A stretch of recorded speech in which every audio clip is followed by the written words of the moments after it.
Order! Order! You are an incorrigible delinquent at times. Behave yourself, man! So what if being a American idiot? One nation controlled by the media. Information age of hysteria is going out to idiot America. Donald Trump has hit out again over allegations of links between his top campaign team and Russia, describing it as a total scam. The president left a signing ceremony without signing anything last night as journalists tried to quiz him about the issue. And today, new disclosures show his White House team raked in millions of dollars last year, not least the president's own daughter Ivanka and her husband. Jane Deeth has more. President Trump about to announce executive orders on trade. Under my administration, the theft of American prosperity will end. Usually, he likes to make great show of signing the orders in front of the cameras. Instead, he heads for the door, maybe suspecting this question was coming.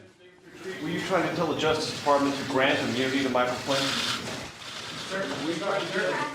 The reporter's asking whether this man, former U.S. National Security Advisor Michael Flynn, will get immunity from prosecution when he's questioned over alleged Russian meddling in the American election. The retired general was sacked for undisclosed contact with the Russians. The president's under pressure over suspicions Russia tried to help him win the election. He said Michael Flynn should ask for immunity in what he calls a witch hunt based, he tweeted today, on a phony Russia story. So far, no one's promised Michael Flynn immunity, but this former federal prosecutor says they should.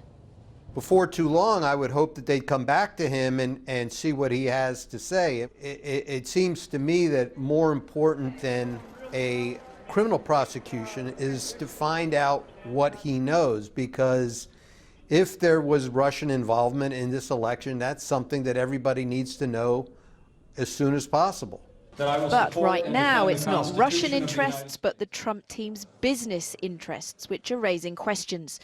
The government's ethics office has published financial disclosure forms showing key aides' wealth when they entered the White House. Their assets are listed within broad ranges. But according to the figures they filed, the billionaire's president's got rich pickings in his top team. Ivanka Trump and her husband, Jared Kushner, both presidential advisors, have assets worth up to $740 million from real estate, including 20,000 apartments, Ivanka's fashion line, and a stake in the Trump International Hotel round the corner from the White House. The president's chief strategist, Steve Bannon, is worth up to $56 million. Last year, he was paid $191,000 by the conservative website Breitbart News and over $100,000 by Cambridge Analytica, the UK data company used by Team Trump during the election. But one of the wealthiest in the West Wing is economic advisor Gary Cohn, worth at least $254 million. The former Goldman Sachs president made at least $48 million last year before leaving the bank. Ivanka Trump and Jared Kushner have stopped running businesses but held on to millions in property investments, fueling arguments over conflicts of interest.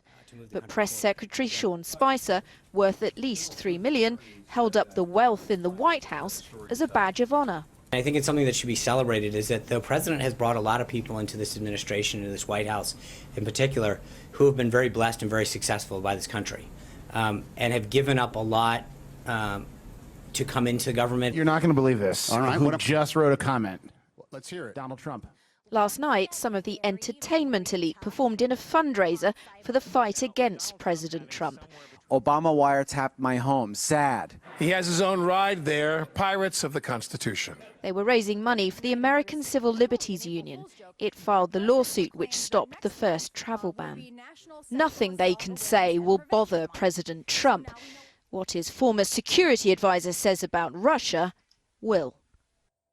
Jane Deeth reporting, and later in the programme I'll be talking to American hip-hop duo Run the Jewels. They've been very vocal in their criticism of the Commander-in-Chief.